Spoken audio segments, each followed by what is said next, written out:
হুজুরে কি টেয়াদা রাখছি না? হুজুরের কাপড় আমার জিয়ে দোল লাগবো, আমার ফুতে দোল লাগবো, কথা কোন এরকম আছে না নাই? শুধু এই কথাটাই না, এবার গিয়া সেরা সভাপতির বিচারে, সেক্রেটারির বিচারে, মসজিদ কমিটির লোকও আমরা কি হুজুর রেম নই রাখছি? হুজুরে আমার ভূতেরি দিয়ে কাপড়টা ধোয়াইতো করে, হুজুরে আমার ভূতেরি দিয়ে টিফিন বক্স ধোয়াইলো করে, হুজুরের নামে বিচার বহায়। এবার বলেন হুজুর কি তার ফোলার লেগে দোয়া করব? কথা কর না, দোয়া করব? দোয়া জিন্দিগি তো আইতো না। আরে শুধু দোয়া জিন্দিগি তো আইতো না, যদিও চাকরির খাতিরে যদিও কইয়া নেয় কাটটা নেয় যে কোনো প্রসেসে, কিন্তু দোয়া পাইতো না।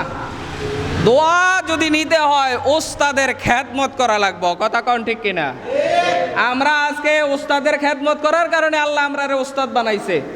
তো সম্মানিত হাজিরিন, আপনাদের সন্তানদেরকে ভালো ভালো মাদ্রাসায় পড়াইবেন, ভালো মাদ্রাসা কষ্ট করে হইলেও পড়াইয়েন, কষ্ট করে হলেও পড়ান, দেখবেন এই সন্তান একদিন মানুষের মতো মানুষ হবে, এই সন্তান আপনার খেদমত করবে, এই সন্তান আপনাকে ভালোবাসবে, এই সন্তান আপনার জন্য সমস্ত কিছু করার চেষ্টা করবে, কথা বলেন ঠিক কিনা?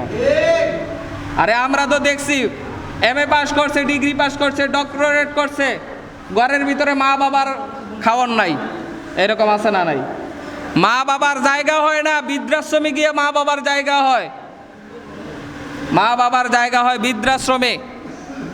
তো সম্মানিত হাজিরিন, তাহলে অবশ্যই আমাদের উচিত আমরা যেন আমাদের সন্তানদেরকে মাদ্রাসায় পড়াতে পারি, আলেম বানাতে পারি, বলেন আলহামদুলিল্লাহ।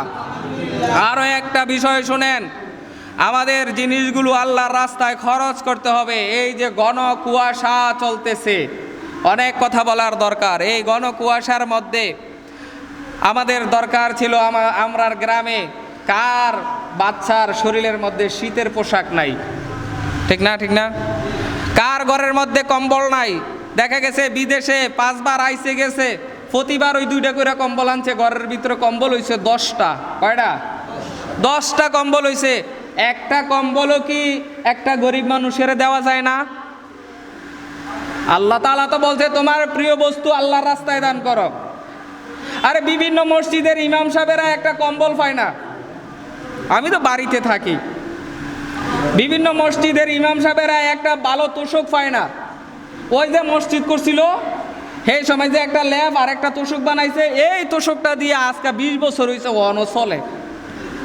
অথচ ঘরের ভিতরে ঘরের ওই সানসডের মধ্যে আপনার দেখা যায় কম্বল সাজায় রাখছে, শোকেসের ভিতরে কম্বল সাজায় রাখছে। একটা ইমাম সাহেবের, যে ইমাম সাহেব ফজরের সময় মহল্লাবাসীর জন্য দোয়া করে, আপনি বিদেশ গেছেন বলে দোয়া করছে, বিদেশে থাকেন ওই সময়ও দোয়া করছে, আবার বিদেশে আওয়ার সময়ও আপনার জন্য দোয়া করছে, অথচ এই ইমাম সাহেবের একটা কম্বল হাদিয়া দেওয়ার মতো পুরা মহল্লায় থাকে না। কথা কোন এরকম আছে না নাই? নাই, এরকম পাওয়া যায় না। এখন কিছু বিদেশিরা বিদেশ থেকে টাকা পয়সা, গ্রামের যারা যুবকেরা কিছু কাজকর্ম করে, গরিব মানুষ আছে, এগুলো পায় না, তাদেরকে কিছু দেওয়ার চেষ্টা করতেছে, বিভিন্ন মাদ্রাসায় দেওয়ার চেষ্টা করছে। আজকেও আমি একটা মাদ্রাসায়, আমার ওই বয়েস অফ জাফর, আমার ছোট ভাই সেলিম রেজা এবং জাফর আলী ভাই, তারা একটা উদ্যোগ নিচ্ছে, ওটাতে আমিও শরিক হয়েছি, যে না আমিও তোমাদের সাথে আছি। সামাজিক, ধর্মীয় এবং মানবিক কাজে অবশ্যই আমাদের থাকতে হবে, কথা বলেন ঠিক কিনা?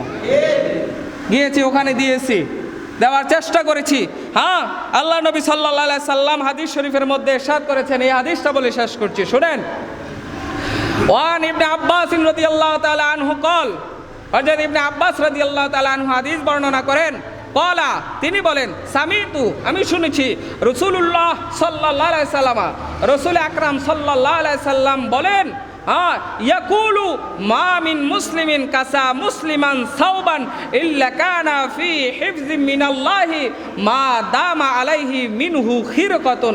আল্লাহ নবী সাল্লাল্লাহু আলাইহি সাল্লাম বলেন, শোনো, যে মুসলমান কোনো মুসলমানকে একখানা কাপড় পরিধান করাবে, একটা কাপড় পরতে দিবে, সে আল্লাহ পাকের খাস হেফাজতে থাকবে। সুবহানাল্লাহ কইতেন না?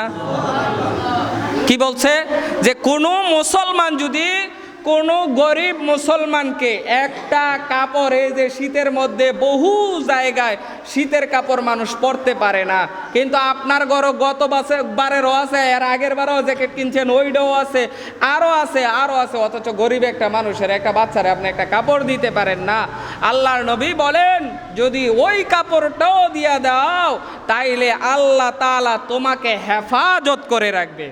সুবহানাল্লাহ, হেফাজত করে রাখবে। কিছু মানবিক কাজ করেন, সামাজিক কিছু কাজ করেন ভাইয়েরা, যারা প্রবাসে আছেন, যারা আমার লাইভে দেখেন,